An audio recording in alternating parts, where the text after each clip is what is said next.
Om Namo Bhagavate Vasudevaya. Om Namo Bhagavate Vasudevaya. Om Namo Bhagavate Vasudevaya. Om Namo Bhagavate Vasudevaya. Vasudevaya. Om Namo Bhagavate Vasudevaya. Om Namo Bhagavate Bhagavate Vasudevaya. Vasudevaya. Narayanam Namaskritya Narayana Namaskritya. Naram Chaiva Narottamam Naram Seva Narottamam Devim Saraswatim Vyasam Devim Saraswati O Jayamudirayet Tato Jayamudire Nashtaprayeshu Bhadreshu Dresho. Nityam Bhagavata Sevaya Nityam Bhagavata Sevaya Bhavatyuttama Shloke Bhagavati Uttama. Bhaktir Bhavati Naishtiki. Bhaktir Bhavati Naishtiki. Srimad Bhagavatam, second canto, chapter 2, text 26 onwards.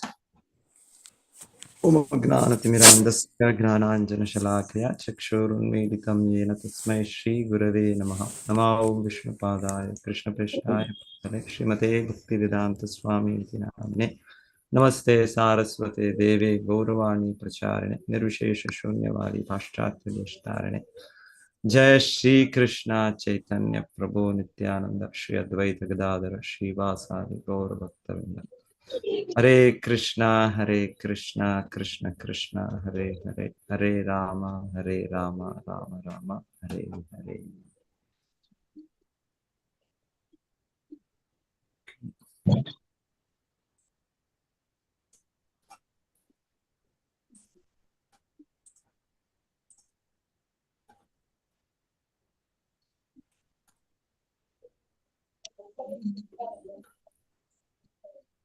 So thus far in this chapter, Shukadeva Goswami has been describing the process of Ashtanga Yoga in one way, and then meditating on the form of the Lord as Paramatma, meditating on the form of the Lord as Virat Purusha.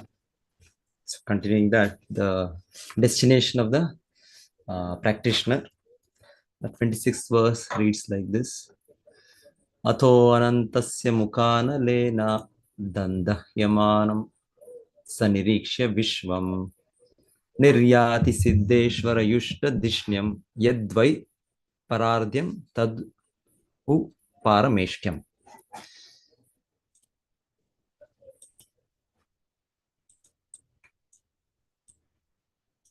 Translation. At the time of the final devastation of the complete universe, the end of the duration of Brahma's life, a flame of fire emanates from the mouth of Ananta, from the bottom of the universe. The yogi sees all the planets of the universe burning to ashes, and thus he leaves for Satyaloka by airplanes used by the great purified souls. The duration of life in Satyaloka is calculated to be, I think this comes to 15 trillion, 15 trillion 480 billion years. Yeah, 480 billion years. 15 and a half trillion, 15 trillion years. Purport by Srila Prabhupada. Jai Srila Prabhupada. It is indicated herein that the residents of Maharloka, where the purified living entities or the demigods possess a duration of life calculated to be 4.3 billion solar years, have airships by which they reach Satyaloka, the topmost planet of the universe. In other words, the Srimad Bhagavatam gives us many clues about other planets far, far away from us, which modern planes and spacecraft cannot reach, even by imaginary speeds. The statements of Srimad Bhagavatam are accepted by great acharyas like Sridhara Swami, Ramanujacharya, and Vallabhacharya. Lord Sri Chaitanya Mahaprabhu specifically accepts Srimad Bhagavatam as the spotless Vedic authority. And as such, no sane man can ignore the statements of Srimad Bhagavatam when it is spoken by the self-realized soul, Srila Shukadeva Goswami, who follows in the footsteps of his great father, Srila Vyasadeva, the compiler of all Vedic literatures. In the creation of the Lord, there are many wonderful things we can see with our own eyes every day and night, but we are unable to reach them, equipped by modern materialistic science. We should not therefore depend on the fragmentary authority of materialistic science for knowing things beyond the range of scientific purview. For a common man, both modern science and Vedic wisdom are simply to be accepted because none of the statements, either of modern science or of Vedic literature, can be verified by him. The alternative for a common man is to believe either one of them or both of them. The Vedic way of understanding, however, is more authentic because it has been accepted by the Acharyas, who are not only faithful and learned men, but also liberated souls without any of the flaws of conditioned souls. The modern scientists, however, are conditioned souls liable to so many errors and mistakes. Therefore, the safe side is to accept the authentic version of Vedic literatures like Srimad Bhagavatam, which is accepted unanimously by the great Acharyas. So Srila Prabhupada is bringing out the purport for us. When we hear this statement that the yogis achieve such a destination, it is difficult for us to believe. So we have no experience of such planets by ourselves. So we tend to disbelieve. We tend to think, oh, these Puranas, this Bhagavatam, this is all fictitious. This is mythology. We may think like that.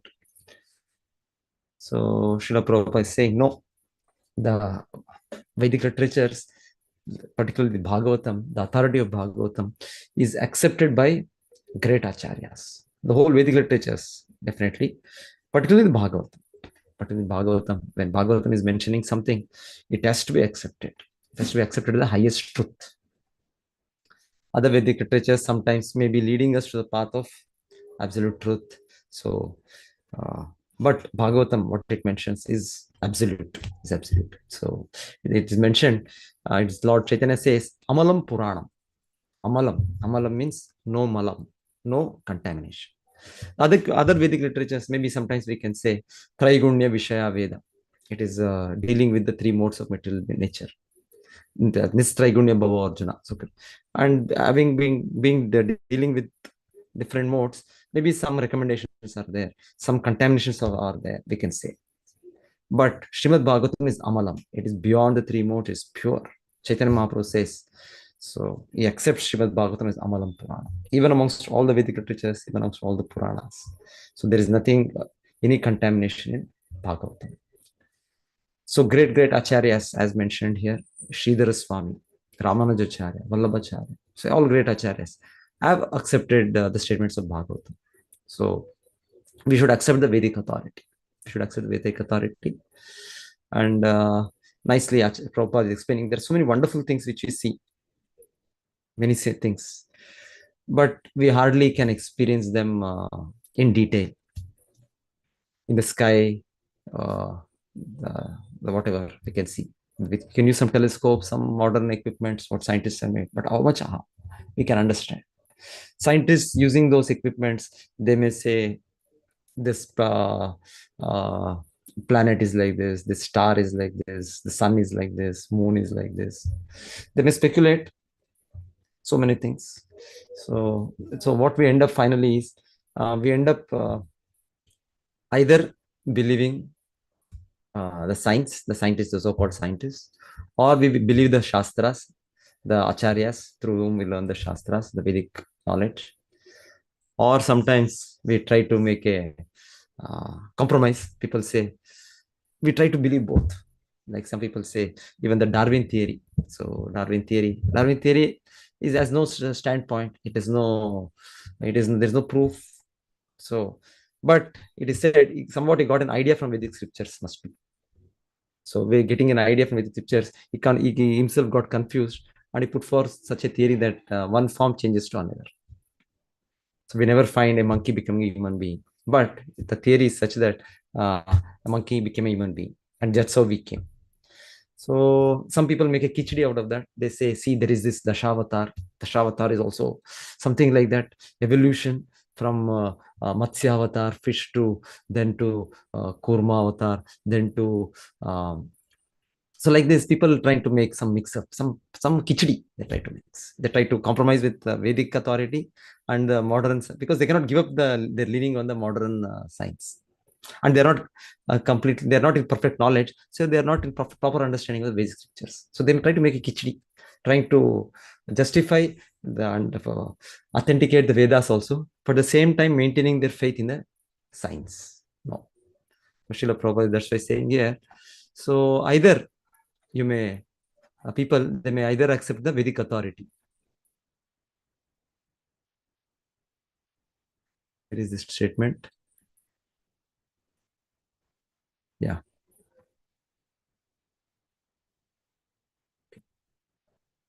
Yeah. The alternative for a common man is to believe either of them or both of them. Or many times you may become another agnostic, don't believe in anything. Anyway, so better way is to accept the Vedic authority. Nicely, Srila Prabhupada is saying the safe side is to accept the authentic version of the scriptures. Why? Why we have to accept the Vedic authority? Why not the scientists? Because it is accepted by the acharyas. Yeah, why we have to accept the acharyas? Because it has a Shabda they have- from it has been in the Parampara and it has been from the Shaktaman. Yeah, no, here only the purport is Srila Prabhupada is telling something. They are learned and faithful to the Yes, They yes. are much proven, source. Prabhuji. Having no flaws of the material conditioned soul. Law of It unconditional came from the faith. Purna, Prabhu. Yeah. And So the it came scientific from the Purna. God is Purna. So whatever the No. knowledge coming from is from the complete. We are It's perfect. imperfect. Yes. Yeah. Yes, that is all So correct. our But knowledge will be imperfect. Yeah. changing. Yeah, Prabhu, that is the all correct. scientific But in knowledge this is changing also. in this purport, Srila Prabhupada is pointing out one speciality of the liberated souls. Hmm. So he's saying we have all Flawless. we have all the defects of the senses, the four defects every conditioned soul has. Yeah. So any scientist also, he naturally has these defects. He may be Hmm. very learned, he may be very advanced, but he has his four defects. He is under illusion, he is making mistakes, his senses are imperfect, he has a cheating propensity. But these acharyas have nothing of this. So that's why Srila Prabhupada is telling. So let us accept the way of the acharyas. The Vedic way of understanding, however, is more authentic because it has been accepted by the acharyas, who are not only faithful and learned men, but also liberated souls without any of the flaws of conditioned souls. So we go through the way of the acharyas. Acharyopasanam. Bhagavad Gita, Krishna says 20 items of knowledge are there. One item he says is acharyopasanam, worship of the acharyas, and following their footsteps. So that is the way we even though we are not qualified, even though we are not able to understand or accept or appreciate these statements of Bhagavatam, what we are hearing, but because the acharyas have accepted. Shukadeva Goswami himself is a perfect acharya who is speaking this Bhagavatam. And then now the Acharya Srila Prabhupada is translating, commenting on this great literature for us. Or even previously, Sridhara Swami, Ramanacharya, all the great acharyas have commented, given commentations. Vishwanath We accept. Thakur. We accept. Yeah.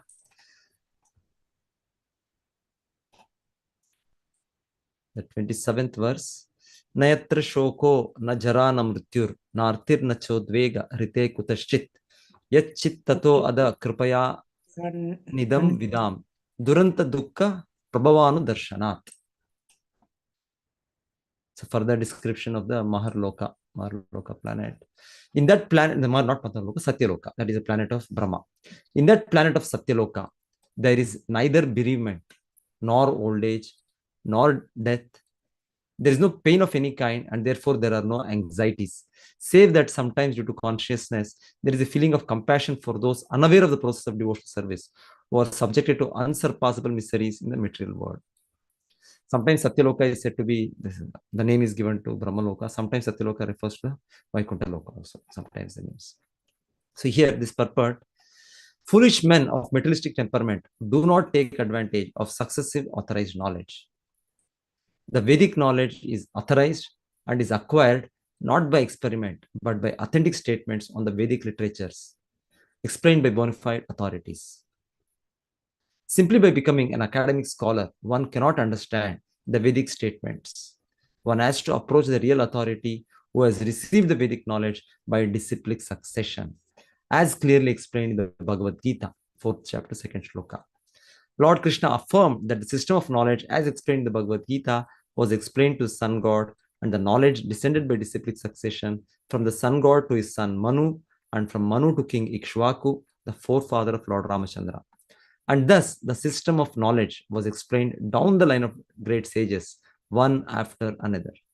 But in due course of time, the authorized succession was broken, and therefore, just to re-establish the true spirit of the knowledge, the Lord again explained the same knowledge to Arjuna, who was a bona fide candidate for understanding due to his being a pure devotee of the Lord. Bhagavad Gita, as it was understood by Arjuna, is also explained, Bhagavad Gita 10, chapter 12 to 13 verse. Param Brahma, Param Dhamma, Yeah. Pamitram Sarvam. So that is the understanding of Arjuna accepting Krishna as Supreme Personality of Godhead. So, but there are so many foolish men who do not follow in the footsteps. Who do not follow in the footsteps of Arjuna in understanding the spirit of Bhagavad Gita. They create instead their own interpretations, which are as foolish as they themselves, and thereby only help to put a stumbling block on the path of real understanding, misdirecting the innocent followers who are less intelligent, or the Shudras. It is said that one should become a Brahmana before one can understand the Vedic statements. And this stricture is as important as the stricture that no one shall become a lawyer who has not qualified himself as a graduate. Such a stricture is not an impediment in the path of progress for anyone and everyone, but it is necessary for an unqualified understanding of a particular science. Vedic knowledge is misinterpreted by those who are not qualified Brahmanas. A qualified Brahmana is one who has undergone strict training under the guidance of a bona fide spiritual master. The Vedic wisdom guides us to understanding our relation with the Supreme Lord Sri Krishna and to acting accordingly in order to achieve the desired result of returning home back to Godhead. But materialistic men do not understand this. They want to make a plan to become happy in a place where there is no happiness. For false happiness, they try to reach other planets, either by Vedic rituals or by spacecraft. But they should know for certain that any amount of materialistic adjustment for becoming happy in a place which is meant for distress cannot benefit the misguided man, because after all, the whole universe with all its paraphernalia will come to an end after a certain period. Then all plans of materialistic happiness will automatically come to an end.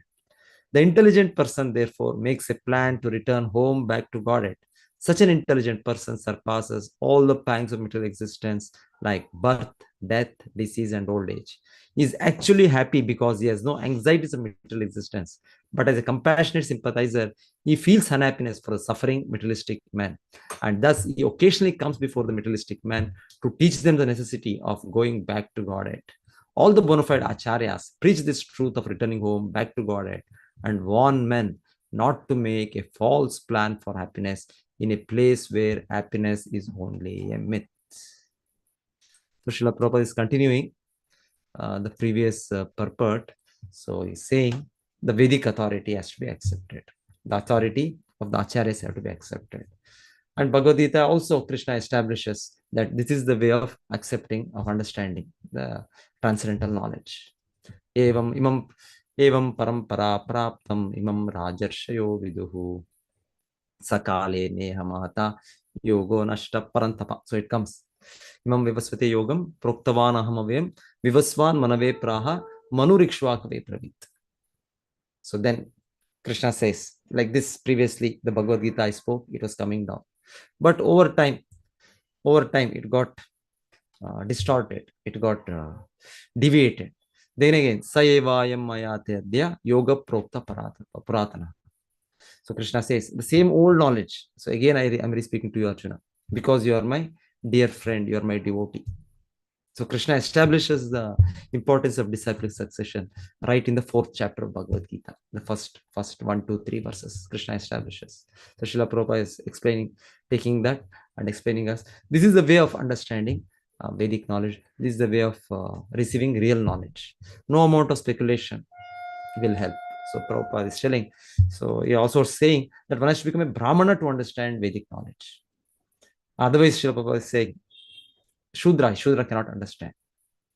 Generally, we are all born Shudra, Janmana Jayate Shudra, but we become a Brahmana by undergoing strict training under the bona fide Acharya. So, he's giving an example of analogy of becoming a lawyer. So he says anybody can become a lawyer. So nobody is disqualified. Nobody is said that you cannot become a lawyer. But he has to acquire the necessary qualification. He has to, at least, I think the system was previously, one has to become a graduate, then only become a lawyer. Now I think so many courses are combined in such a way that immediately after 10th class or plus two, whatever, they have some courses wherein it forms as a bridge for them to get qualified to become a lawyer. Hare Krishna.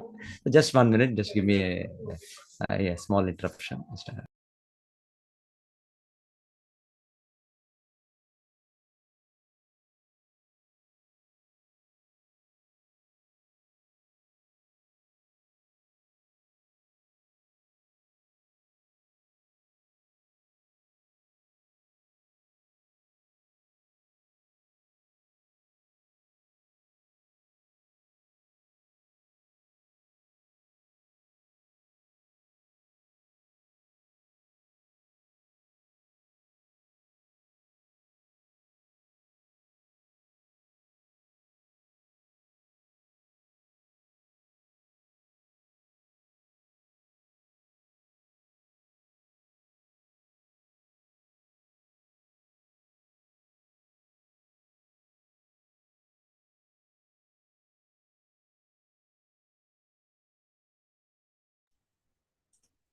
Sorry for the interruption.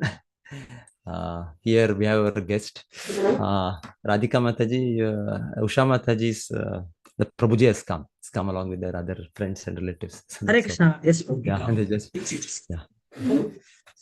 So they have come to visit the nearby holy places. So the whole period all they want to visit. So they're staying in a temple only. Okay. So we were here. Where we were? So the importance of accepting the Acharya, following the Acharyas. So Srila Prabhupada, the last two purports is driving this point to us that we have to accept the Acharya. We have to accept the Acharya, and they are free from the 4 defects. That way we get the real essence of Vedic knowledge. What is the real goal of Vedic knowledge?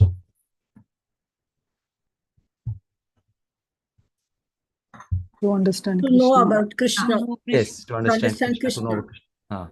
To understand Krishna is our the relationship Supreme with Krishna. Personality of Godhead. Yeah, to understand our relationship with Krishna, and then how Back to to get Godhead. back that relationship. Serve Krishna. Render service to the Lord according to our relation with the Lord. It's Yeah. eternal servant, Prabhuji. Yeah, we execute our devotional service, our Service. sadhana bhakti, in the Serve Krishna. language of Chaitanya Mahaprabhu, Sambandha, Abhideya, and Prayojana. Sambandha, Apite, and Prayojana. So he says the whole Vedic knowledge is there to give us the remembrance of Krishna, is to make us understand our relationship with Krishna. But somehow we have lost that connection from our side. From Krishna's side, it is always there. But from our side, it looks as if there is no connection. The more we are under Maya, the more it looks that I have no connection with Krishna. So to re-establish a relationship, so I have to act, I have to start purifying myself. And then the goal is? To achieve Krishna. Yes, to achieve Krishna. To develop love of Krishna. Prema. Achieve Get the and prema. serve, Krishna serve prema. and achieve Krishna. To go Yes. back home. And then go back home, back to God. Back to God. Go back home, back. Prabhupada keeps saying back home, back home, back home. So Krishna Prema, yes, we achieve Krishna Prema, that is already achieved. But still, particularly, he points out, go back home, don't stay here, don't stay. This material world is a miserable world. But so long we are not convinced of this material world, it's a miserable world, we try to settle down here. Though we come to the religious process, we come to the Vedic process, whatever, we try to settle up in this material world.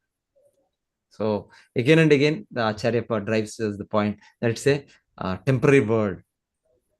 Ashashvat, Dukkalem Ashashvatam. In the Bhagavad Gita also Krishna says, it's a place full of misery. Janma Mrityu Jara Vyadhi Dukkha Doshanu Darshanam. We have to realize that this is a place of dukkha. It's a place of suffering. It's a place of intense harassment. So we are slaughtered here. So it's a temporary world, but so long this vision we don't understand, we don't appreciate, it is said we try to settle down here, we try to screw out interpretations. Though we may read Bhagavad Gita, we may read Bhagavatam. So there are so many scholars who try to distort the meaning. So the acharyas, the real acharya, the true acharya, they don't do that. They will give us the true spirit of this knowledge, true understanding of this knowledge. Foolish men of materialistic temperament do not take advantage of successive authorized knowledge. They create instead their own interpretations, which are as foolish as they themselves, and thereby only help to put a stumbling block on the path of real understanding. So long materially motivated, we are not able to appreciate the real knowledge, real spirit of this understanding. Okay.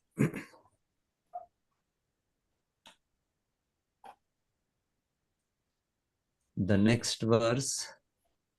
Tato vishesham pratipadya nirbhayas tenatmanapo analamurtir atvaran jyotirmayo vayum upetya kale vayvatmana kam brihad atma lingam. After reaching Satyaloka, the devotee is specifically able to be incorporated fearlessly by the subtle body in an identity similar to that of the gross body.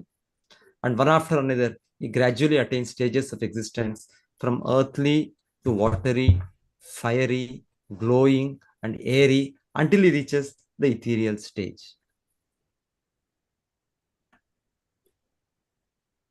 Okay.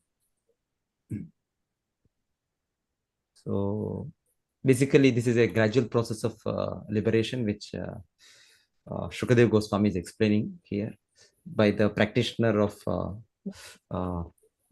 impersonal meditation or meditation on the Virat Rupa of the Lord. So the gradual process of liberation. So these shlokas are describing that. So just now we are now engaged in this gross body. Bhumi Rapo Analo Vayu Kam.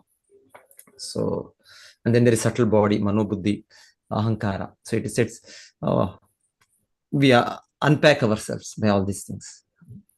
All this bodily coverings, gross coverings, subtle coverings. That's how it is explained here. That slowly the pure soul comes back to its original identity. So this is one way, this is how it happens. Otherwise, later, Shukadeva Goswami will emphasize the process of devotional service. So whichever way it happens, this one is describing the process of disentangling ourselves from the material coverings. So it is a little technical, we can say, and I cannot much, and my brain, my intelligence, whatever I have, cannot much understand this. But anyway, it is given in Bhagavatam. Let us try to understand. Anyone who can reach Brahmaloka or Satyaloka by dint of spiritual perfection and practice is qualified to attain 3 different types of perfection. One who has attained a specific planet by dint of pious activities attains places in terms of his comparative pious activities. Urzam Gachanti Satvasta. The pious activities, one gets more and more punya, he gets elevated in Sattva-guna, he goes higher and higher planets. So that's how the process here is being given, that a person is going higher and higher and higher. The previous verses were talking about Maharloka, then Shishumara. So it was different planets, how the yogi is getting elevated, crossing from the material world towards the spiritual world. That is being explained. One who has attained the place by dint of Virat or Hiranyagarbha worship is liberated along with the liberation of Brahma. Somebody is a Virat Rupa meditator, a Hiranyagarbha, the Lord's Vishwarupa. So it is said he gets liberation along with Brahma. But one who attains the place by dint of devotional service is specifically mentioned here in relation to how he can penetrate into the different coverings of the universe and thus ultimately disclose his spiritual identity in the absolute atmosphere of spiritual existence, supreme existence. So the route, we go through that, but doesn't stay in Brahmaloka. A pure devotee crosses Brahmaloka, crosses the Brahmanda, the different coverings, and he reaches the spiritual world. So that is being explained here. According to Srila Jiva Goswami, all the universes are clustered together up and down, and each and every one of them is separately 7-fold covered. So up and down, maybe like a cluster of grapes, sometimes we can say like that, up and down. Cluster of grapes are there, they're hanging, so something like that maybe. The watery portion is beyond the 7-fold coverings, and each covering is 10 times more expansive than the previous covering. The personality of Godhead who creates all such universes by his breathing period lies above the cluster of the universes. The water of the causal ocean is differently situated than the covering water of the universe. So there are two waters being spoken here. One is the spiritual water, which is coming out from Mahavishnu. That is completely spiritual. So see here, it's stated here. The water that serves as covering for the universe is material, whereas the water of the causal ocean is spiritual. As such, the watery covering mentioned herein is considered to be the false egoistic covering of all living entities, and the gradual process of liberation from the material coverings, one after another, as mentioned herein, is the gradual process of being liberated from false egoistic conceptions of the material gross body, and then being absorbed in the identification of subtle body till the attainment of the pure spiritual body in the absolute realm of the kingdom of God. Srila Sridhar Goswami confirms that a part of the material nature after being initiated by the Lord is known as the Mahatattva. A fractional portion of the Mahatattva is called the false ego. A portion of the ego is a vibration of sound, and a portion of sound is atmospheric air. A portion of the airy atmosphere is turned into forms, and the forms constitute the power of electricity or heat. Heat produces the smell of the aroma of the earth, and the gross earth is produced by such aroma.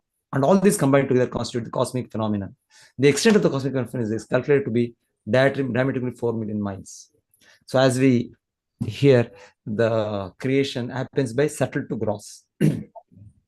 First of all, Mahavishnu, the Mahatattva, the unmanifested, everything combined together.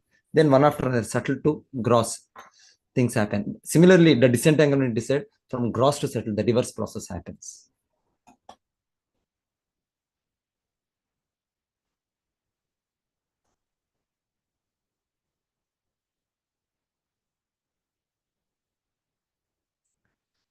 Then the coverings of the universe begin. The first atom of the covering is calculated to extend 80 million miles. And the subsequent coverings of the universe are respectively of fire, effulgence, air, and ether, one after another, each extending 10 times further than the previous.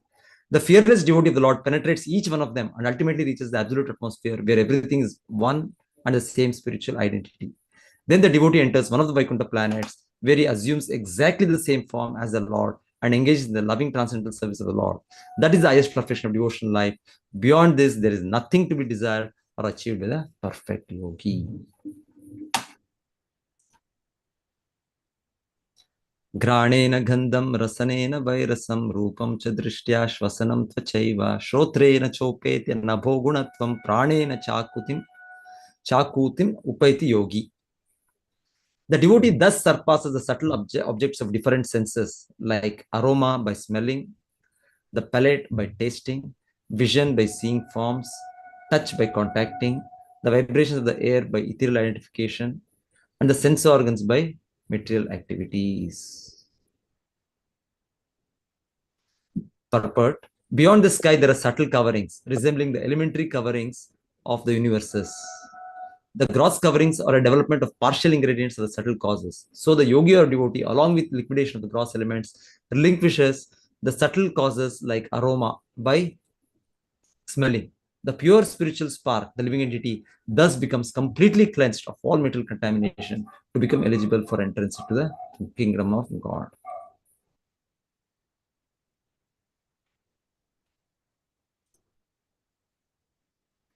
Sabhuta sukshmendriya sannikarsham manomayam devamayam vikaryam samsadya gatya sahatena yati vignana tattvam gunasanni rodham. The devotee, thus surpassing the gross and the subtle forms of coverings, enters the plane of egoism, and in that status emerges the material modes of nature, ignorance and passion, in this point of neutralization, and thus reaches egoism in goodness. After this, all egoism is merged in the Mahat Tattva, and he comes to the point of pure self-realization. So ego is there, but presently we have false ego. The real ego is that I am an eternal servant of Krishna. So that ego is there, that identity, that self-identification is there. But in the material context, we are under false ego. There are different kinds of false ego, different kinds of identification.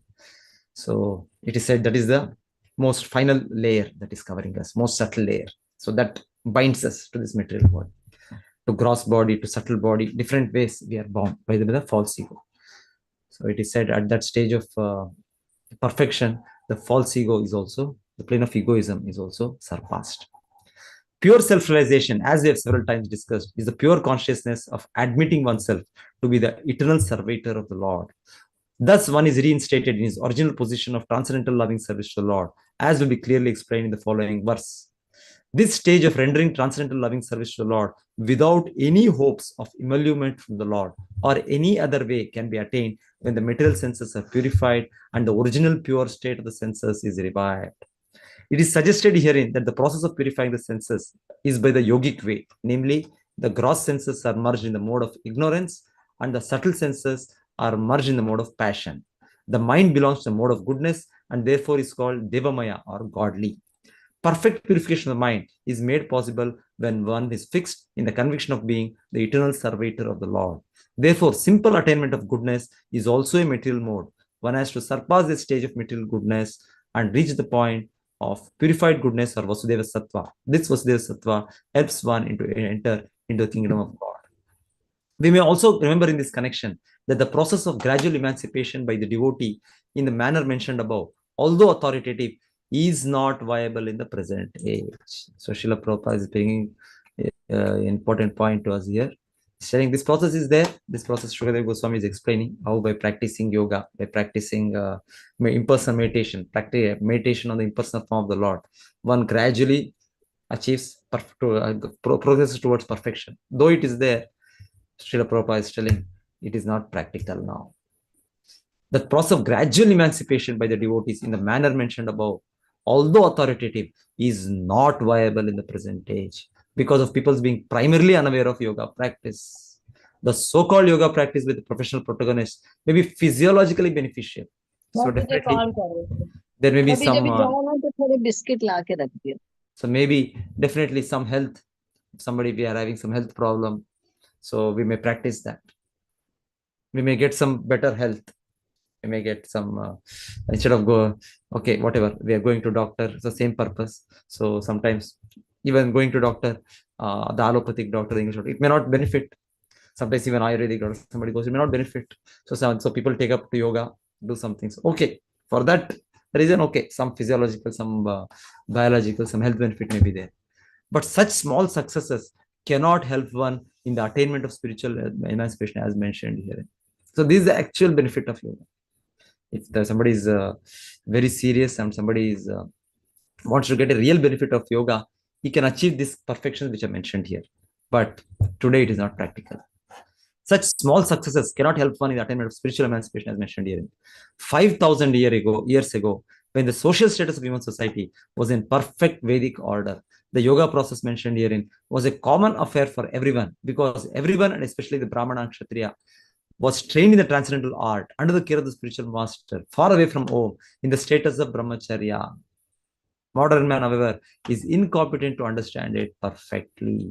So Bhagavad Gita also we have this.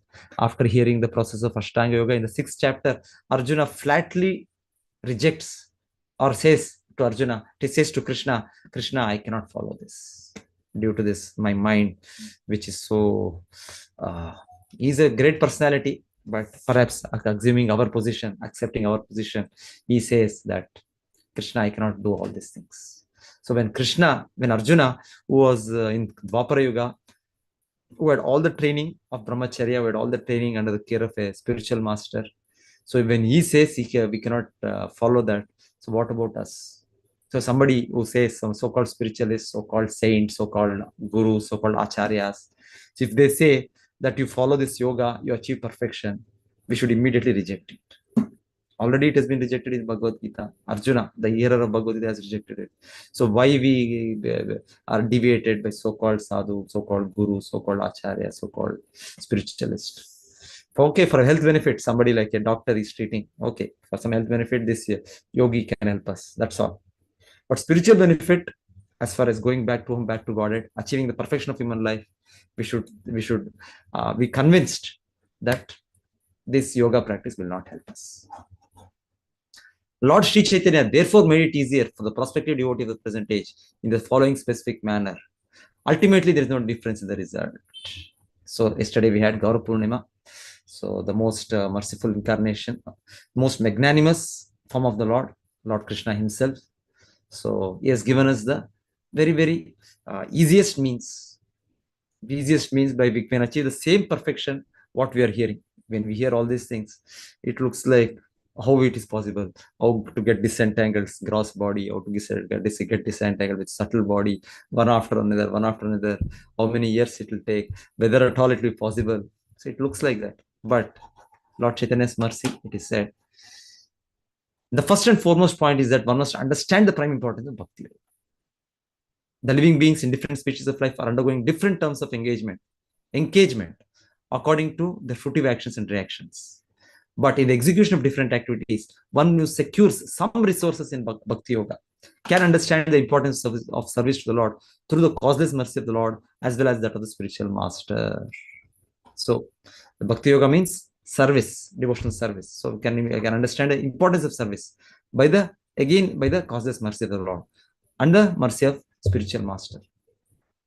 A sincere soul is helped by the Lord through meeting a bona fide spiritual master, the representative of the Lord. By the instruction of such a spiritual master, one gets the seed of Bhakti Yoga. Lord Sri Chaitanya Mahaprabhu recommends that the devotee sow the seed of Bhakti Yoga in his heart and nurture it by the watering of hearing and chanting the holy name, fame, etc. of the Lord. The simple process of offenselessly chanting and hearing the holy name of the Lord will gradually promote one very soon to the stage of emancipation. So, Acharya Srila Prabhupada is giving as the Acharya of the present age, as the founder Acharya. So, he is giving us. Shastra has already said, Hare Rama, Hare Rama, Hare Rama, Kevalam. So, Srila Prabhupada is re-emphasizing and he's telling, don't bother yourself with doing all this yoga practice, all this so-called in-person meditation on the Paramatma or the meditation, even on the Paramatma, or meditation on the Virat Rupa form of the Lord. So we stick to the following the process of Lord Chaitanya, of simple process of chanting and hearing the holy name. Chanting and hearing the holy name offenselessly. If it said 3 stages are there, what is the 3 stages of chanting the holy name? Or Offensive chanting of the holy name. Offensive chanting.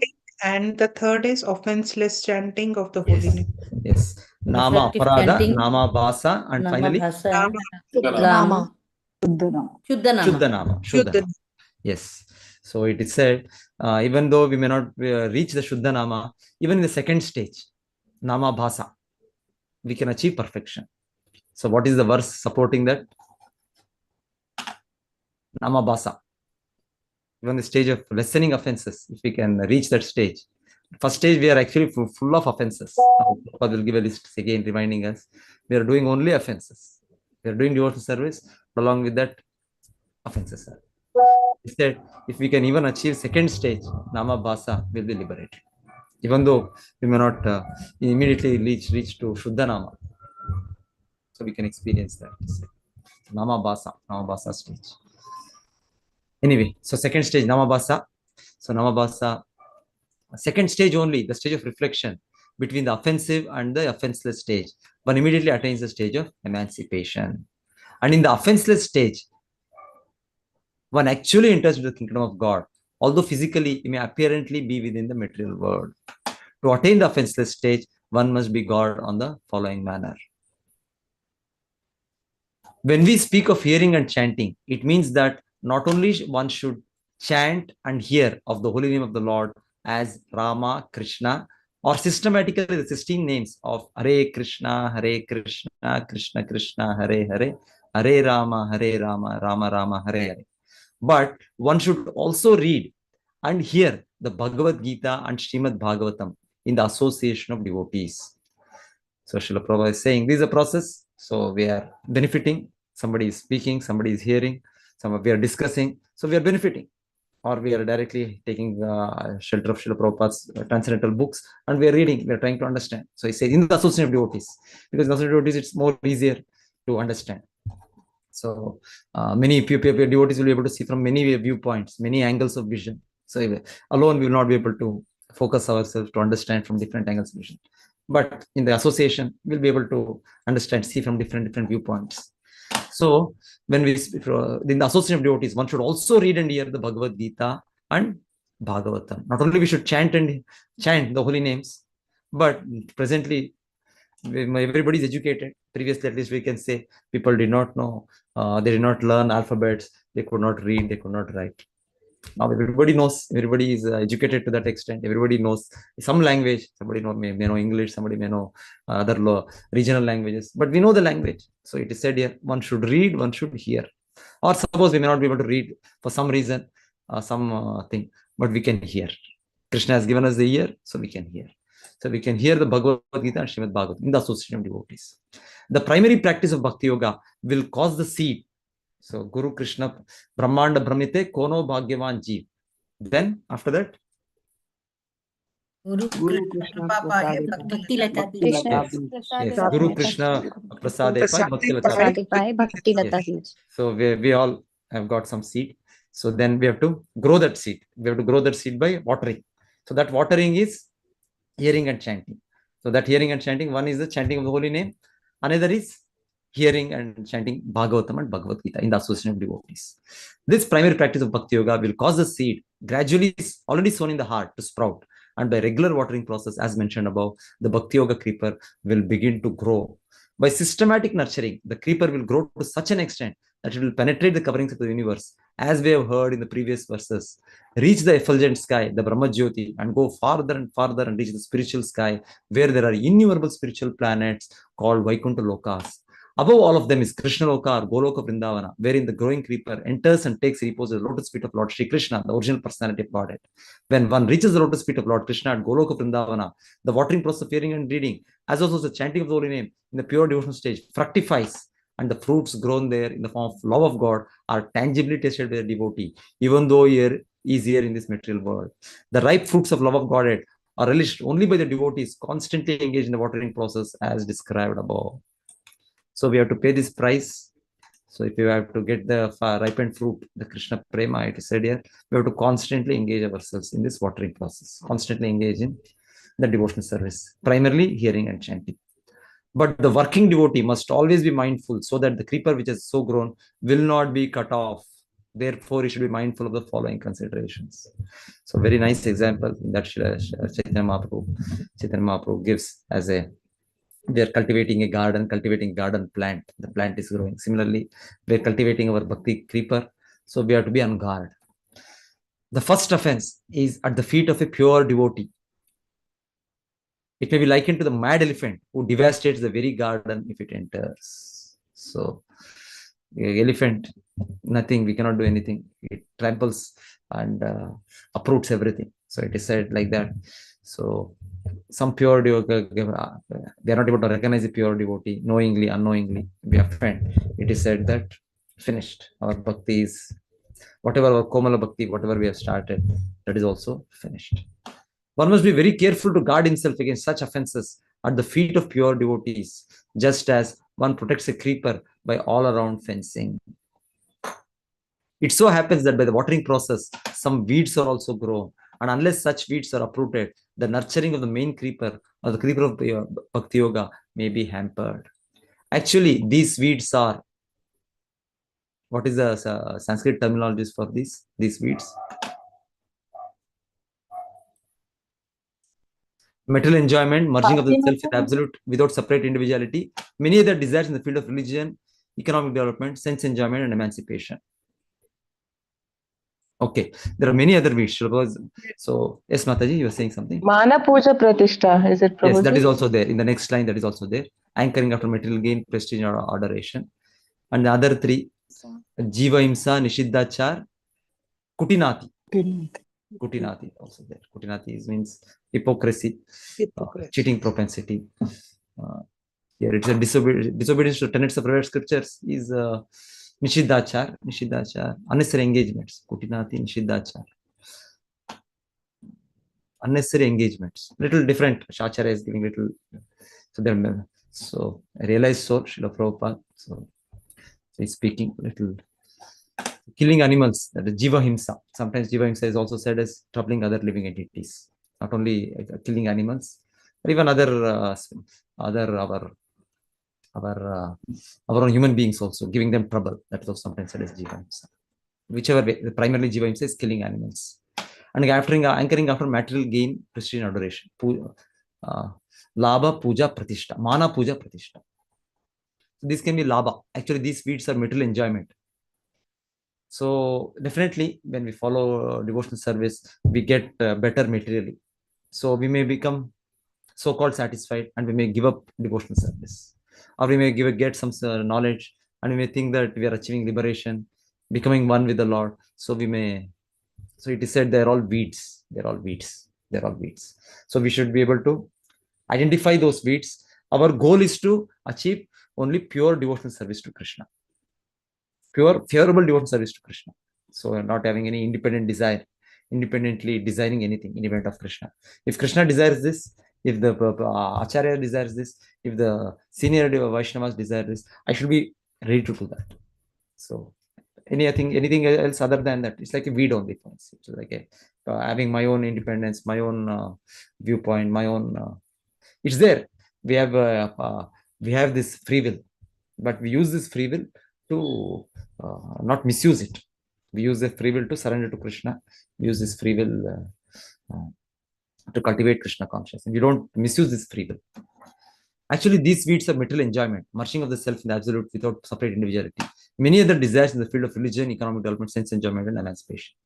So dharma, artha, kama, moksha. So many things, benefit will come, but it is said we should be able to identify them and we should be able to shut them away.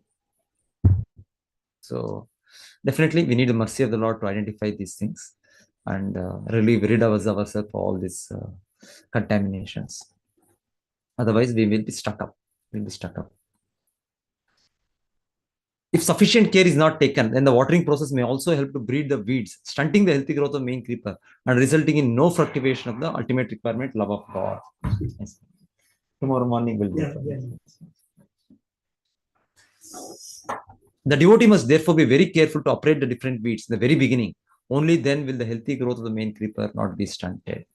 And by so doing, the devotee is able to release the fruit of love of God and thus live practically with Lord Krishna, even in this life, and be able to see the Lord in every step.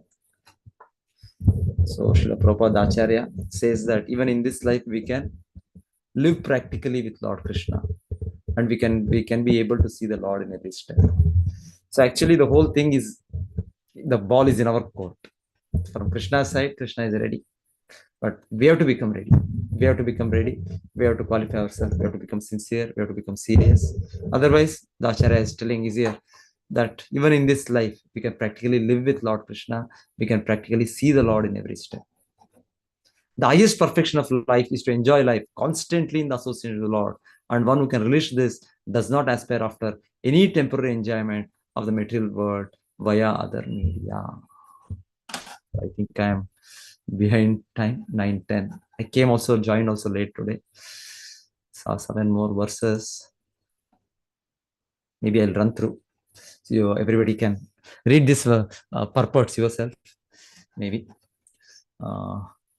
Because there is one purport particularly where Srila Prabhupada talks about, let me go through, let me fast go through.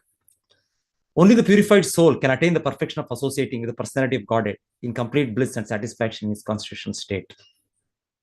Whoever is able to renovate such devotional perfection is never again attracted by this material world and he never returns. We should specifically note in this verse the description of Gatim Bhagavatim. So Prabhupada points out Gatim Bhagavatim means achieving the Vaikuntha, achieving the spiritual world. It's not merging into the impersonal effulgence of the Lord. It is not the perfection as conceived by impersonalists, that is the perfection. No. The ultimate perfection is to go beyond impersonal effulgence, reach the Vaikuntha planet, and reinstate ourselves in loving devotional service to the Lord. That is the highest Gatim Bhagavatim. So the word Gatim Bhagavatim specifically points out to pure devotional service. And by that way of pure devotional service, achieving the spiritual world, not some impersonal merging into Brahma Jyoti. So Srila Prabhupada is pointing out this in the purport.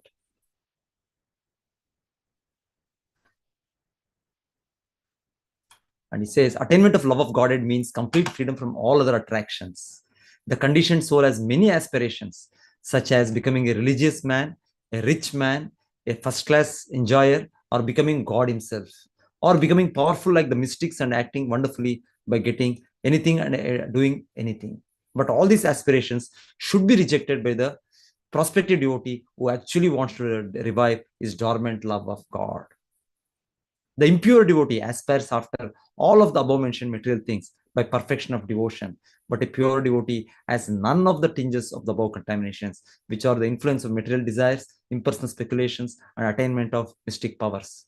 One can attain the stage of love of God by pure devotional service or by a learned labor of love for the sake of the devotee's lovable object, the personality of Godhead. Learned labor of love. Learned labor of love. So we have to learn and we have to practice. So with the tapasya, with that, whatever, to achieve Krishna. So that it's not that in devote service we have no, it's just easygoing life. It's not easygoing life. We have to be ready to follow the required discipline. The Acharyas have given us a minimum discipline. So Srila Prabhupada has not given us a big tapasya. So the tapasya Srila Prabhupada Acharya has given is we have to follow strictly the 4 regulative principles. We have to chant Hare Krishna 16 rounds. So this a minimum we have to do. So it's learned labor of love, and attached to that, as Krishna creates so many situations in our life, so the learned labor of love. For that, by that we can attain the stage of love of God. Love of God. And here, one more nice purport. To be more clear, if one wants to attain the stage of love of Godhead, he must give up all desires for material enjoyment. He should refrain from worshipping any of the demigods. He should devote himself only to the worship of the Supreme Personality of Godhead. He must give up the foolish idea of becoming one with the Lord and the desire to have some wonderful powers just to get the ephemeral adoration of the Lord. The pure devotee is only favorably engaged in the service of the Lord without any hope of emolument, without any reward. This will bring about love of Godhead or the stage of Shantam and Anandam as stated in this verse. So Sri Shukadeva Goswami is bringing us back to the path of pure devotion. So he did explain the path of impersonal meditation, the path of meditation of Virat Rupa, but again, back to the Bhagavatam. Bhagavatam is always sitting on pure devotional service. Shukadeva Goswami. It's not because sometimes only the talk of pure devotion is done. Other people will feel that so this is one path Bhagavatam describes, but we have many other paths. We have the path of yoga, we have the path of impersonal meditation, we have path of we find that also being spoken in Bhagavad Gita. Also similarly, Krishna in the first 6 chapters speaks, even 6th chapter, he talks about Dhyana Yoga. He talks about that, so people may know that is also spoken. But again, Krishna says, not required. Arjuna, you are the greatest yogi, and you follow the bhakti path. So similarly, Shukadeva Goswami also, when he mentions all this, then finally brings us back on track, saying, not required, you follow bhakti yoga. So next few verses it comes. Your Majesty, Maharaj Parikshit, know that all that I have been described in reply to your proper inquiry is just according to the version of the Vedas, and it is eternal truth. This was described personally by Lord Krishna unto Brahma, with whom the Lord was satisfied upon being properly worshipped. So we know, or we will know in this coming canto, that how Brahma, after his birth, immediately he didn't know what to do, and then he received the direction from the Lord to do tapasya.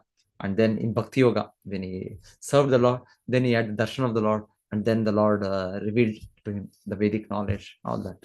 So here, Parikshit Maharaj is telling, so this, whatever I've spoken to you, is not my own personal opinion. It's not my, I think so, I believe in it. No, it's not like that. Yato mat tato pat. It's not like that. It is the standard version. It is standard version as coming out in the parampara.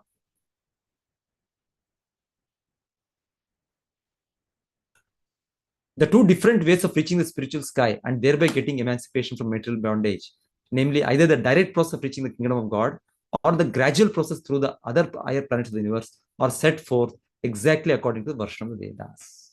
So the direct process is Bhakti Yoga. Other is called Krama Bhakti. You must sometimes say Krama. What is that name here in this verse? Krama. Slowly different planets one is reaching and finally goes back to God. Or directly one can go back to God. Okay. So Srila Prabhupada is quoting some statements establishing that it is as per the Vedas. Whatever Shukadeva Goswami speaks in the Bhagavatam is as per the Purvacharyas. Na hyato anya shiva panta vishata samshita vya vasudeve bhagavati bhakti yogo yato bhavet. For those who are wandering in the material universe, there is no more auspicious means of deliverance than what is aimed at in the direct devotional service of Lord Krishna. So though Shukadeva Goswami has described the indirect path, in this verse, he says clearly, Nahyato Anya Shiva, there is no other better auspicious path, Panta. So those of us, all of us in this material, we are suffering in this material world. We are wandering in this material universe. Samshriti means suffering. This is a material world. So there is no more auspicious means of deliverance than what is aimed. Vasudeve Bhagavati Bhakti Yogo Yato Bhavet.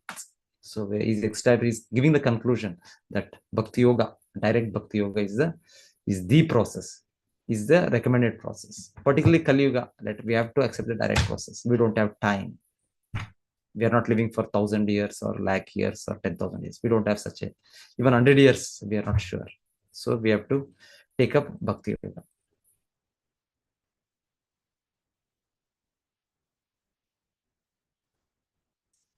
Next verse, Bhagavan Brahma Karsnena Trir Anviksha Manishaya Tad Adhyavasyat Kutasto Ratiratmanyato Bhave. The great personality Brahma, with great attention and concentration of mind, studied the Vedas 3 times. And after scrutinizingly examining them, he ascertained that attraction to the Supreme Personality of God, Shri Krishna, is the highest perfection of religion. So Brahma himself achieved perfection. He achieved the perfection of unalloyed attraction to the Lord. And anyway, the Vedic knowledge is there. And he has a Acharya, as an authority, he has to establish that. So it is said, he Trir Anvikshya Manishaya.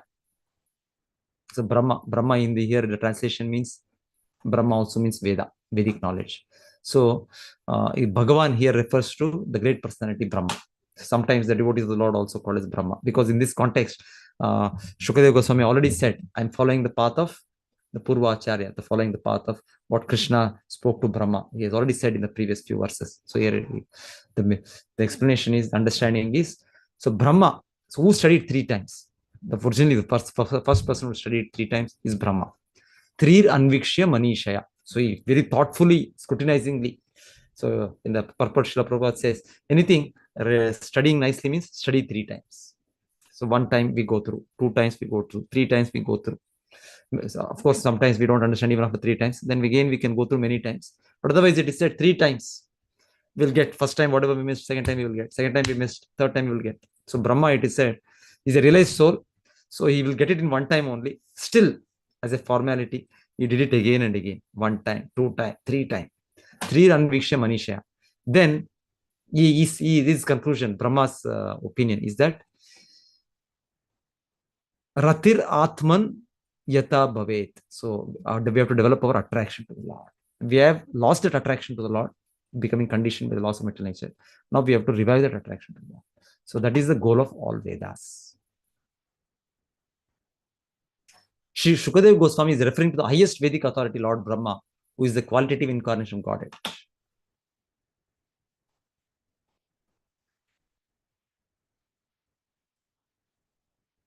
He studied with great attention, concentrating on the purpose of the Vedas. And after scrutinizingly examining the whole process, he ascertained that becoming a pure unalloyed devotee of the Supreme Personality of Godhead, Shri Krishna, is the topmost perfection of all religious principles.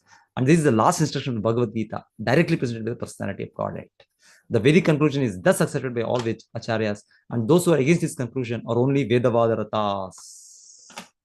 So there may be so-called studies, studying Veda, Vedanta, Upanishad, Puranas, but if they don't understand that attraction to the personality of Godhead, developing our dormant devotion to the personality of Godhead, rendering pure devotional service to the Lord, then they are only Vedavadarata. They are deviants from the Vedic path. So practically, the whole India, they may say so many things. We are all followers of Vedas. We are all Hindus, this, that. But how many are actually following the real path? How many are actually understanding the essence is to get attraction to the personality of Godhead Krishna? How many are actually following the practice of pure devotional service? There are so many deviants. Buddhism, Hinduism is not Hinduism, but it's a Buddhism. Buddhism. Not Buddhism, Buddhism. So they do not know the real goal of Vedas, real goal of Hinduism, whatever they may refer to as, is to become a pure devotee of the Lord. So they are completely distracted. So many worship, so many Devata worship, so many impersonal worshippers, so many so-called yoga practitioners. No. Let us follow. Let us be, we are safe. We are safe following Srila Prabhupada, the great Acharyas, we are safe following the Bhagavatam, we are safe following the path of Lord Chaitanya. Bhagavan sarvabhuteshu lakshita swatmana harihi drishyer buddhya divirdrashta lakshanair anumapakai. The personality of Godhead Lord Sri Krishna is in every living being along with the individual soul.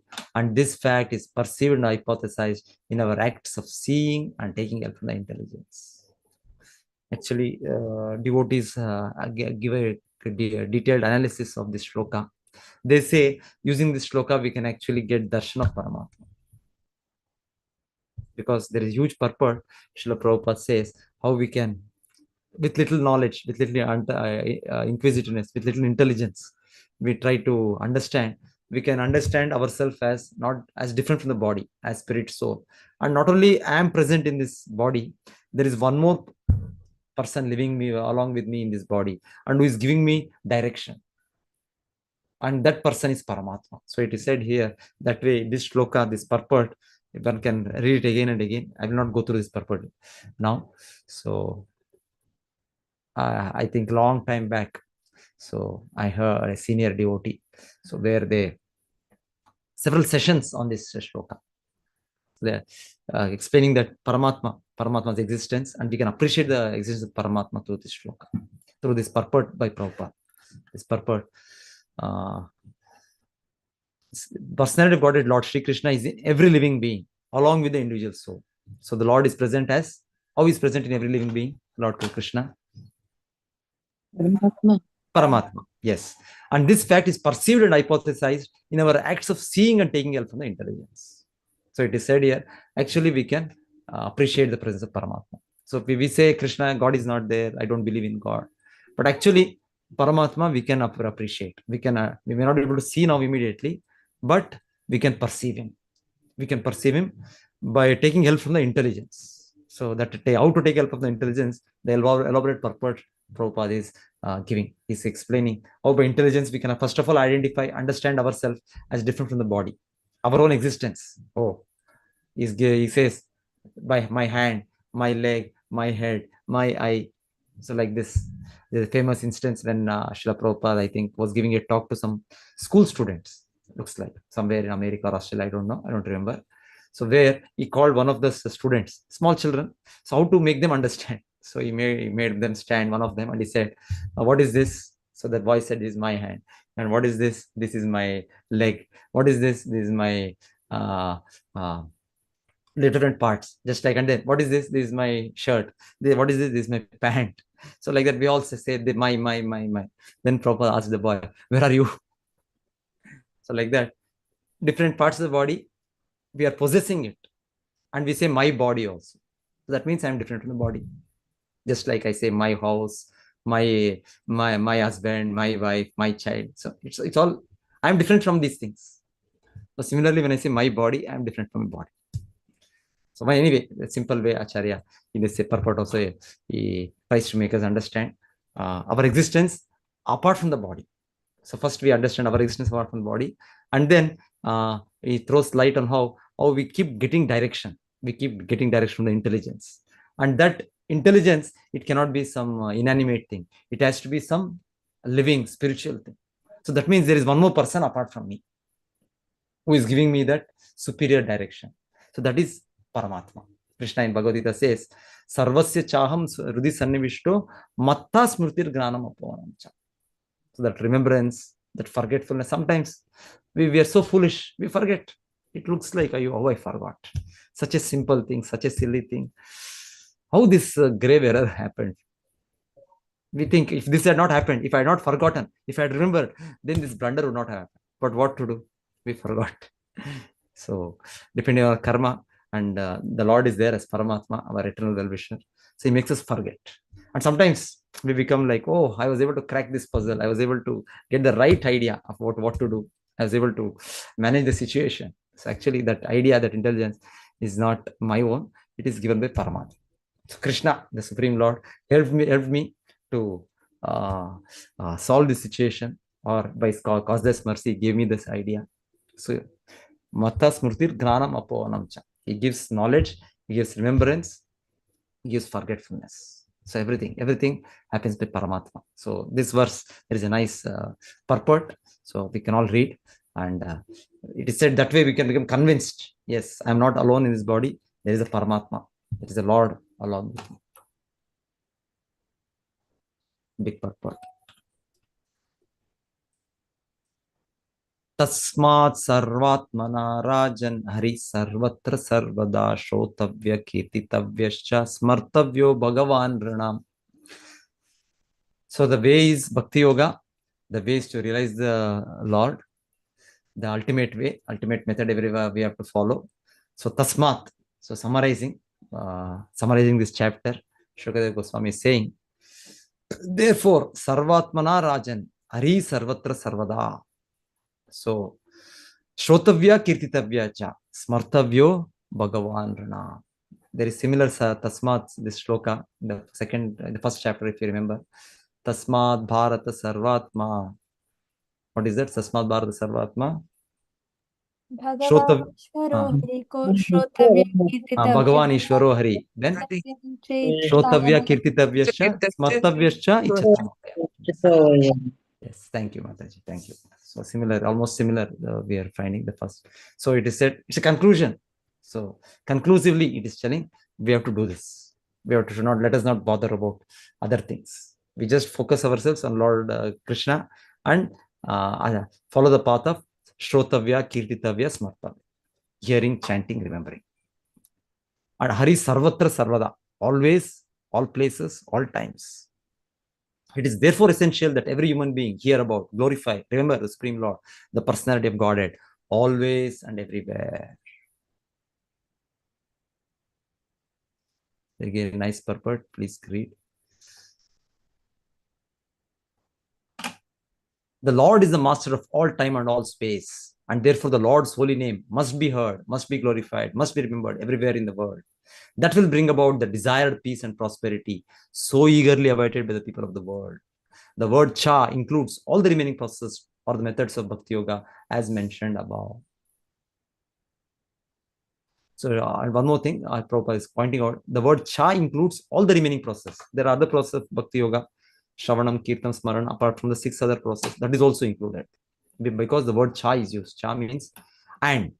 So it also not only means only Smartavya, but also includes other methods. So Acharyas give us because sometimes we think only this, okay, I'll do only hearing, only I'll do chanting, only I'll do remembering. I will not do any other thing. I'll not do Archanam. I'll not do other Seva. I only do. No. We have to do. But other methods also. But of course, if somebody comes into a situation like that, you cannot do anything else, this is sufficient. But otherwise, if possibility is there for our own purification, the Lord has given us the 9 methods, and using all our bodily senses, our gross body or the subtle body, our particular psychophysical situation, you engage in all the different methods under the direction of Acharyas, under the direction of the Guru, under the direction of Shastra. We practice all the other methods also. The last verse, Pibanti ye Bhagavata Atmana Satam Kathamritam Shravana Puteshu Samritam Punanti te Vishaya Vidushitaya Shayam Prajanti tat Charana Saro Ruhantikam. Those who drink through oral reception, fully filled with the nectarian message of Lord Krishna, the beloved of the devotees, purify the polluted aim of life known as material enjoyment, and thus go back to Godhead, to the lotus feet of Him, the personality of Godhead. So, as Shukadeva Goswami is giving us, so let us continue this process.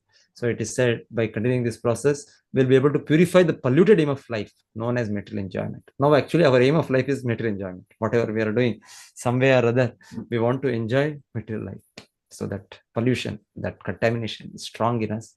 But it is said, but if we are able to drink through oral reception the nectarian message of Lord Krishna, then we'll be able to purify it. Shrunvatam Swakata Krishna Punya Shravana Kirtana Rudyantastoya Badrani Suru Vidunoti Sarutsata. And then it may be possible for us to go back to Godhead, the lotus feet of Him. Somebody wants to read the purport, this purport, final purport. Hare Krishna, may I read, Prabhuji? Mataji. You can read, Mataji. The sufferings of human society are due to a polluted aim of life, namely lording it over the material resources. The more human society engages in the exploitation of undeveloped material resources for sense gratification, the more it will be entrapped by the illusory material energy of the Lord, and thus the distress of the world will be intensified instead of diminished. The human necessities of life are fully supplied by the Lord in the shape of food grains, milk, fruit, wood, stone, sugar, silk, jewels, cotton, salt, water, vegetables, etc., in sufficient quantity to feed and care for the human race of the world, as well as the living beings on each and every planet within the universe. The supply source is complete, and only a little energy by the human being is required to get his necessities into the proper channel. There is no need of machines and tools or huge steel plants for artificially creating the comforts of life. Life is never made comfortable by artificial needs, but by plain living and high thinking. The highest perfectional thinking for human society is suggested here by Shukadeva Goswami, namely sufficiently hearing Srimad Bhagavatam. For men in this age of Kali, when they have lost the perfect vision of life, this Srimad Bhagavatam is the torchlight by which to see the real path. Srila Jiva Goswami Prabhupada has commented on the Kathamrutam mentioned in this verse and has indicated Srimad Bhagavatam to be the nectarian message of the personality of Godhead. By sufficient hearing of Srimad Bhagavatam, the polluted aim of life, namely lording it over the matter, will subside, and the people in general in all parts of the world will be able to live a peaceful life of knowledge and bliss. For a pure devotee of the Lord, any topics in relation with his name, fame, quality, entourage, etc. are all pleasing, and because such topics have been approved by great devotees like Narada, Hanuman, Nanda Maharaja, and other inhabitants of Vrindavana, certainly such messages are transcendental and pleasing to the heart and soul. And by the constant hearing of the messages of Bhagavad Gita and later of Srimad Bhagavatam, one is assured herein by Srila Shukadeva Goswami that he will reach the personality of Godhead and render him transcendental loving service in the spiritual planet of the name Goloka Vrindavana, which resembles a huge lotus flower. Thus, by the process of Bhakti Yoga, directly accepted as suggested in this verse, by sufficient hearing of the transcendental message of the Lord, the material contamination is directly eliminated without once attempting to contemplate the impersonal Virat conception of the Lord. And by practicing Bhakti Yoga, if the performer is not purified from the material contamination, he must be a pseudo devotee. For such an impostor, there is no remedy for being freed from material entanglement. Thus, and the Bhaktivedanta purports of the second canto, second chapter of Srimad Bhagavatam, entitled The Lord in the Heart. Thank you, Prabhuji. Hare Krishna. Krishna, thank you, Mataji. Okay. So, anybody wants to add something, comment, any questions?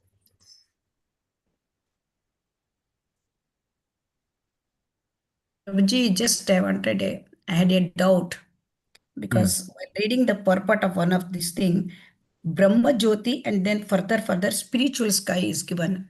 So whether this Brahma Jyoti and spiritual sky are same or different, just in one of the purports it is written, Prabhuji. Yeah, Brahmajyoti is said to be the effulgence of the Lord, bodily effulgence of the Lord. And okay, so it's not the spiritual planets. Of course, spiritual sky. One way we can say, okay, spiritual sky, the planets in the spiritual, just like the material sky, there are planets. The earth, we are also in the sky only, all in the space or whatever. So the planets are there. So unless we come into the planets, even in our existence here, We don't find like that existence. We don't find living beings much like that. We don't find societies. Similarly, spiritual world, Brahma Jyoti is like the spiritual whatever, yeah, the outside of this Vaikuntha planets. Outside of Vaikuntha planets, and they're all like atoms. It is said like material atoms, like spiritual atom. Every soul is.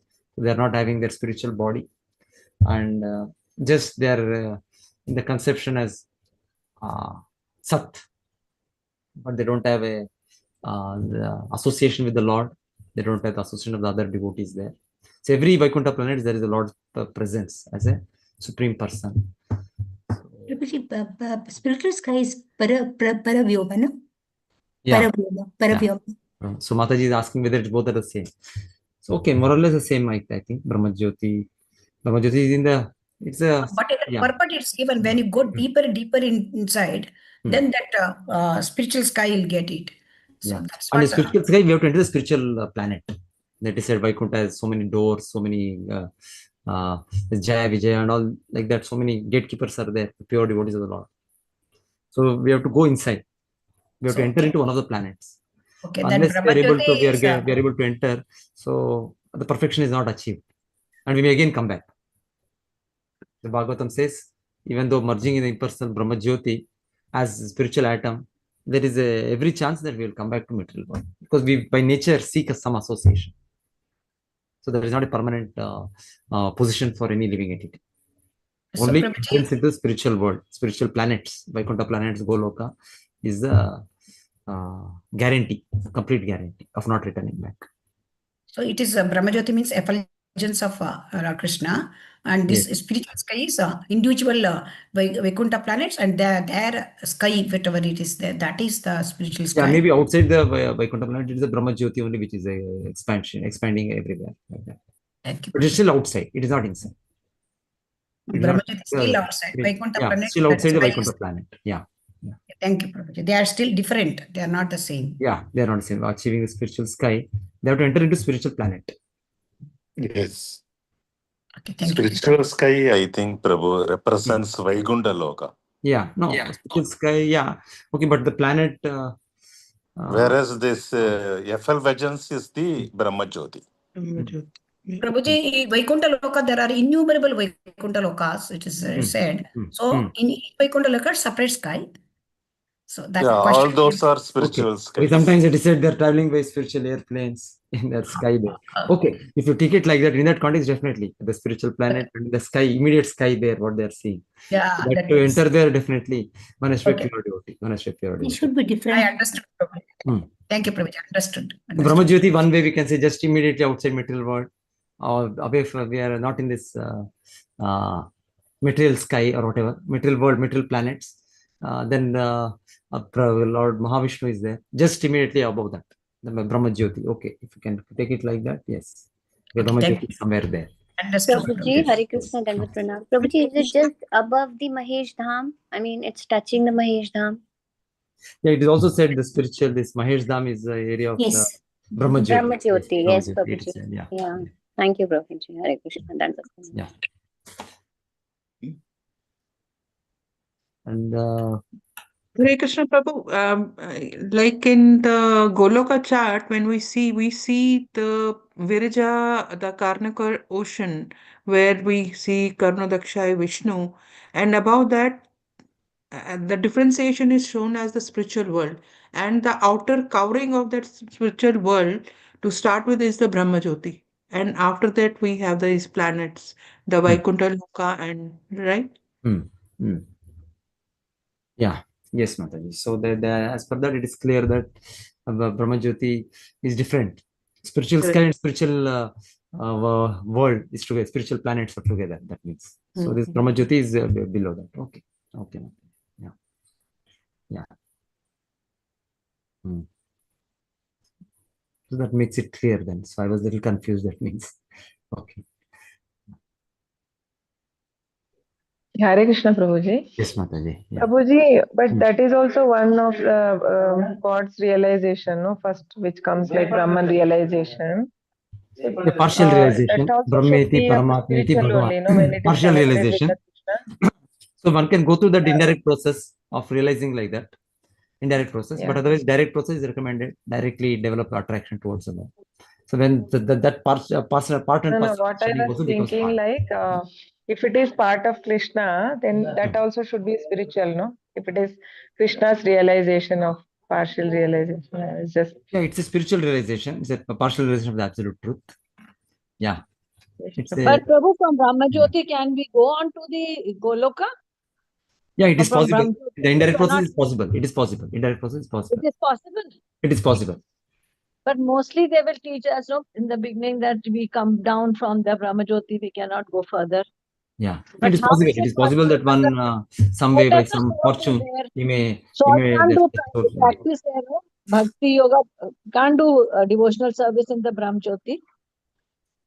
Prabhu, I've shared the. Can I No, share sir. the screen of Goloka chart so it'll be easy for you to explain? Yeah. No. Is that- No. Now the question is No, from the Seva. impersonal realization from Brahma Jyoti, can they go to spiritual planets?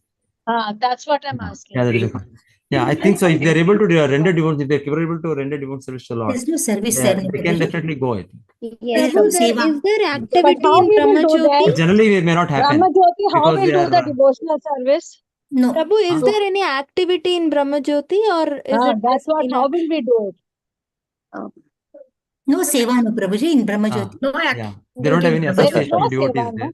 just They all are simple impersonal peace. is only there. Yeah, Prabhuji, even I heard, I mean, I read Ah. in Light of Bhagavata that the Brahmajyoti is the Mahesh Dhama, no? People who are basically going for this Brahman, merging into the Brahman, That is they impersonal attain the, realization. yes, they attain the Mahesh Dhama so that they get a chance. So yes, that is right. They have to come back and then they will continue their journey. Like if they are continuing the devotional service, because right now they have desires, no, Mataji, like they are not pure devotees, and for the to become the pure devotees they have to come back and then they will But continue. Madhavi, if they have a desire, they will not go that to this spiritual world. There are Brahmajyoti is a part of the two spiritual kinds world. of There are yogis. two parts. There are There are two kinds two of parts. yogis. One is Yeah. the No, attached that is two yogi. parts of the Mahesh Dham. Mahesh Dham, one is in the material world and the other part is in the spiritual world. Mataji, there are two kinds of yogis, isn't it, Prabhuji? One is the attached yogi, One the is the, other one is the and one is detached yogi. unattached. Yeah, If a that's yogi okay. is attached to the material desires, then if they have desires to go into Brahman, to merge into Brahman, then they will go and merge into Brahman. Then, but there are chances they have to come back. They will fall down. But the Lord has Prabhu, still but how given them to an do opportunity. Yes, any activity Mataji. in the And Brahman? the second one is Basically, it the is individual realization, Mataji. yeah, and the unattached yogi who really don't know about the Brahmajyoti, he has got the chance of doing devotional bhakti, devotional service, and he can attain Goloka. So this is there But in what one of he will the do in the purpose. Brahman? Brahman is Mataji, no Anand. No, he's just going there and just sitting there. No, he's No thinking seva is himself to be Brahman. Yeah, no Kuch Seva karega to Anand, nahi just ho. Brahman. He's not doing there anything, no?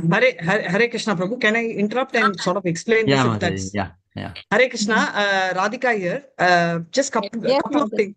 So there are two stages of Ashtanga Yoga, right? Very beautifully all told. One is the one which is an initial stage, which has attachments for the person, right? I think that's called the Yoga Rukshu with the material desires. So such a person who has material desires and who is not able to give up the desires still after all those 8 stages, focuses on what called the Virat Rupam of the Lord, which is what we saw in 2.1. And I'm connecting the 2.1 to 2.2. Now let's assume that the person is completely desireless. Okay.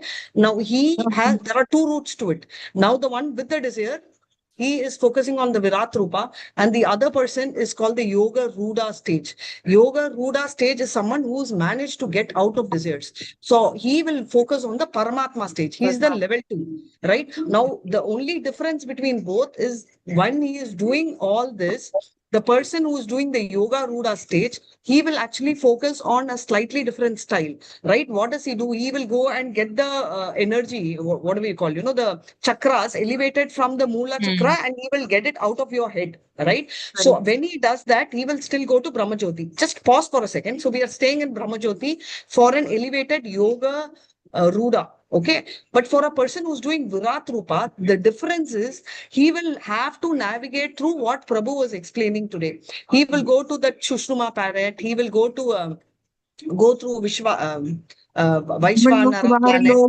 Yes, Janalok and all. So his route which he takes will be the longer route. Now there are three aspects to it. He will also go through the Swargaloka. Now, irrespective of whether he goes through the long channel or the short channel, as Prabhu told very clearly, there is the scope of, forget about Goloka Vrindavan, that's a long shot. We will just keep Vaikunta for the time being. If he is able to still focus on the Lord, so he does not have a gross body, right? He cannot have devotion, but the chance of devotion is bleak. But we can't say he'll have zero devotion, right? He may not have any desire over there. He will, like I told you, right? If he's focusing on Paramatma, he may not have a desire, but he is still not that equivalent to a devotee. But if he is able to continue the devotion in Brahmajyoti, then there is a possibility he will go to Vaikunta, not Goloka, Vaikunta. However, if there is which is a very rare possibility. However, if he does not, he slips, he will come back to the material world. So from the Brahmajyoti, going to Vaikunta is not ruled out. Going to Goloka is a very tough channel. You have to go, because as per whatever I have read, the person has to transverse via Vaikunta. Obviously, after going to Vaikunta also, they can still aspire to go to Goloka and go to Goloka Dham. But the fact is, these are all still exceptions. But the chance becomes very difficult, like Swargaloka. From Swarga, can you go to Goloka? Yes.